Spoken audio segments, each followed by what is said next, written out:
Hola, el día de hoy te voy a hablar acerca de la importancia del método sistemático de exploración física. Primero empezaremos hablando acerca de cuáles son los objetivos que tiene la exploración física cuando llega un paciente a consulta. Los principales objetivos del examen físico podemos dividirlos en tres grandes rubros, los cuales son los siguientes. Primeramente, el examen físico es necesario para encontrar la etiología de los síntomas por los cuales nuestro paciente acude a consulta, así como evaluar estos síntomas y lograr categorizarlos. Segundo, mediante la evaluación de los síntomas del paciente y empleando la historia clínica, además de la exploración física, se busca realizar las pruebas diagnósticas necesarias para obtener los resultados e interpretarlos de manera que podamos categorizarlos en parámetros que podemos considerar normales o parámetros que podemos considerar anormales. Estos últimos podemos emplearlos para construir hipótesis diagnósticas que nos ayudarán en un futuro a crear posibles diagnósticos. Y por último, nos ayuda a lograr indagar por medio de la exploración física otras anormalidades que el paciente realmente no conocía y que por lo tanto no son su motivo de consulta. Se pueden encontrar condiciones que el paciente sí refiere y condiciones que el paciente no había referido por lo mismo de que no se había percatado de esto. Y esto nos va a ayudar a crear un diagnóstico.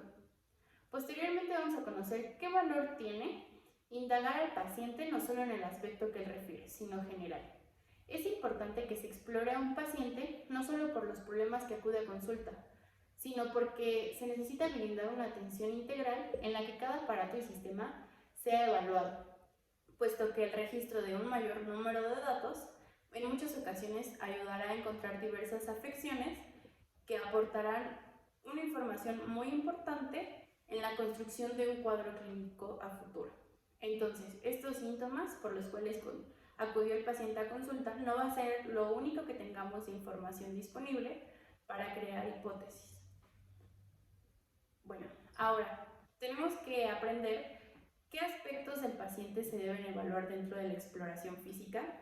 Vamos a subdividir estos aspectos en aspectos generales, aspectos del sistema linfático, examen de mamas en caso de que nuestro paciente sea del sexo femenino, aspectos del aparato cardiovascular, del aparato respiratorio, examen de abdomen que nos va a comprender aparato digestivo y recto, muy importantes, examen de los genitales, del sistema nervioso central, de cara y cuello y del aparato locomotor. Sin embargo, cada uno de estos aparatos o sistemas que mencioné anteriormente contienen también apartados que hay que estudiarles. Dentro del examen general, vamos a indagar la condición del paciente, aspectos clínicos, posición de cama si el paciente se encuentra en cama, estado mental, nutrición, características de la piel, mucosas, uñas, pelo, aliento, la glándula tiroides. Dentro del examen linfático, es necesario determinar el crecimiento de ganglios linfáticos en las diferentes regiones en las que estos se ubican a lo largo de todo el cuerpo, pero también nos va a servir para saber si hay crecimiento venoso importante en alguna región del cuello y tórax principalmente. En el examen de las mamas se tiene que revisar la forma y simetría y presencia de masas, enrojecimiento de la piel, aspecto de la piel, la existencia y retracción del pezón, secreciones que pueda haber de estas.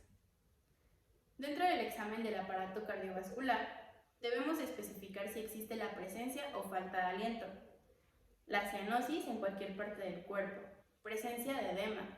Se revisa el pulso del paciente y con esto se evalúa frecuencia, intensidad y duración. Las características de los vasos periféricos son importantes dentro de este apartado y se debe de realizar la medición de la presión arterial y categorizarla. Se realiza también la auscultación de la región torácica, enfocándose en la región cardíaca para identificar la presencia de algún soplo o ruidos cardíacos anormales y agregados. Dentro del examen del aparato respiratorio, se debe registrar si existe o no falta de aliento, la frecuencia, duración y periodicidad de cada una de las respiraciones. También si se emplean los músculos necesarios tanto para la inspiración como la expiración, e identificar si se otran otros músculos que realmente no entran dentro de los comunes que son empleados.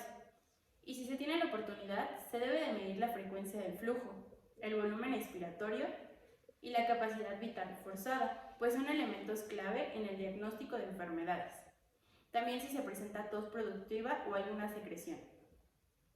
Cuando realicemos examen de abdomen, debemos revisar si hay distensión anormal, la presencia de alguna cicatriz de alguna operación que predisponga al paciente a enfermedades futuras. Se debe de escuchar el peristaltismo.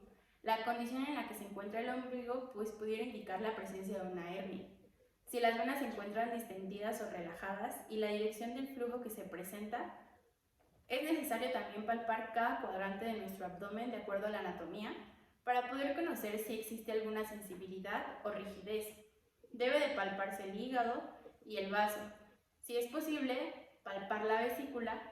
Esto indica que está aumentada en tamaño y nos puede predisponer a patologías. Es importante también realizar un examen de recto, pues aporta información importante respecto al aparato digestivo. Tenemos también la exploración de genitales externos, y esto se lleva a cabo de manera diferente en ambos sexos. Sin embargo, se logra categorizar ambos apartados comunes que se deben de revisar de acuerdo a la distribución del vello púbico, la presencia de alguna anomalía evidente, el tamaño de los genitales y la presencia de secreciones, y de ser así, caracterizar. Dentro del examen de cráneo y cuello es importante observar la forma de la cabeza y el cuello, la rigidez del cuello y la valoración del campo visual, los reflejos existentes y la fuerza de la masa de los músculos que tengamos presentes en la cara, los movimientos espasmódicos que pudieran existir, y de evaluar si existe la presencia de una lesión de neurona motora superior o neurona motora inferior, de acuerdo a la parálisis facial que cada una de ellas generaría. Y esto evalúa los cambios en las funciones normales que tenemos. Y por último, evaluaremos el examen de las funciones del aparato locomotor. Y este simplemente se limita a excluir alguna alteración motora, muscular, probando el tono, la fuerza y los reflejos que existieran en caso de alguna lesión neurológica. Se revisan también las unidades neurológicas y motoras de los músculos y se deben de medir las extremidades, se debe de ver el andar del paciente, además de revisarse las articulaciones mediante inspección, palpación y movimiento. Estos tres rubros también se deben de evaluar al momento de estudiar la columna vertebral, que también se evalúa dentro de este aparato. Ahora, debemos de saber que el orden en el que se realiza la exploración física debe de seguirse. Es un orden cronológico que se debe de realizar de la siguiente manera. Primeramente vamos a tener la inspección, que es el observar el cuerpo. Posteriormente vamos a palpar con los dedos o las manos y vamos a percutir produciendo sonidos con golpes suaves. Y por último vamos a auscultar para escuchar los sonidos mediante el estetoscopio. Aunque las técnicas básicas de exploración por lo general se utilizan realizando el orden secuencial antes mencionado, en el abdomen se debe de examinar de una manera diferente. Primeramente vamos a realizar la inspección, después la auscultación, después la percusión, palpación superficial y profunda. Siempre se ausculta primero porque la percusión y la palpación pudieran alterar los ruidos peristálticos de nuestro sistema digestivo. Y entonces, ¿qué sucede si altero el orden sistemático de la exploración física, ya sea en el sistema digestivo o en el demás organismo? Bueno, esta exploración física se rige de manera ordenada. Sin embargo, al cambiar el orden, se puede alterar la función fisiológica de algunos órganos examinados, como en el caso anterior.